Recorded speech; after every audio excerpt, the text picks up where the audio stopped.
As jy na Paulus se briewe kyk, begin hy altyd deur om vir die mense 'n seëngroet te gee en 'n bietjie van 'n bemoediging. En 'n ou gee nie regtig aandag daaroor nie, want dit is soos om vir iemand te sê, "Hallo, hoe gaan dit? Dit gaan goed met my," en al daai klas van goed. En ek het vandag 'n bietjie dieper gaan kyk, 2 Korintiërs 1 vanaf vers 3. Daar sê Paulus, "God die Vader van ons Here Jesus Christus word geprys. Hy is die Vader van barmhartigheid wat in elke opsig bemoedig. In al ons swaar kry bemoedig hy ons. Hy doen dit sodat ons ook in staat sal wees om mense in al hulle swaar kry by te staan met dieselfde bemoediging waarmee God ons versterk. Net soos ons oorvloed ontberings ter wille van Christus deurmaak, so beleef ons ook oorvloedige bemoediging deur Christus se bemiddeling." As jy bietjie verder lees, sal jy agterkom dat hier gaan Paulus deur 'n moeilike tyd hoor. Hierso is dinge wat in Paulus se lewe aan die gang is wat ons nie regtig verstaan of kan verstaan nie. En ek het 'n bietjie gaan dink hieroor en ek het besef, maar kyk wat sê Paulus. Paulus sê God moet geprys word want hy bemoedig ons. Hierso sien ons dat in al ons swaar kry bemoedig hy ons. En omdat hy ons bemoedig, kan ons ook ander mense bemoedig.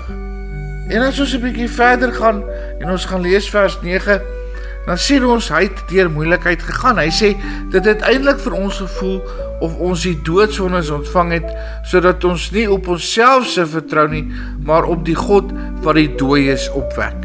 Met ander woorde, partykeer as ons deur 'n moeilike tyd gaan, is dis juis sodat ons nie op onsself moet vertrou nie. Juis sodat ons vertroue in Christus moet sit.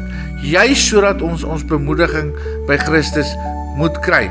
Juis sodat ons 100% afhanklik kan wees van Christus om vir ons deur te kom. Dan lees ons vers 10, dit is hy wat ons van so groot doodsgevaar gered het en ons weer sal red. Hy is ons verwagting, hy sal ons altyd weer red.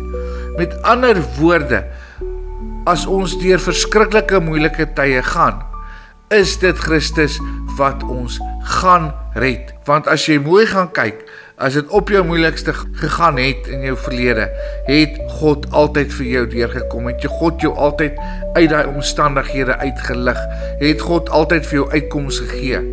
En hier sê Paulus, hy sal dit weer doen.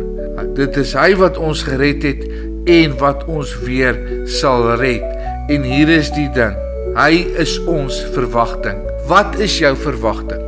Gaan jy maar aanhou probeer om op jou eie deur die dinge te kom, of gaan jy Jesus Christus jou verwagting maak?